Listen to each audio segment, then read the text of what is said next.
Hello, in this video I will show you how to set up VPN on OPPO Reno11 F. So you have to start by opening your Google Play Store, then click on search bar and type in Turbo VPN and click search. Then select this application and click install.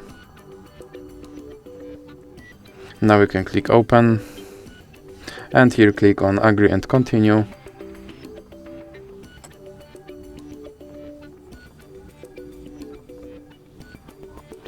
Now you can close this ad and then click on allow and click consent. Then you can click on this button to start your VPN and then click allow.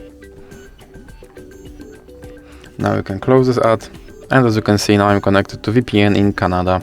So that's it for this video. If you liked it, please remember to leave like and subscribe.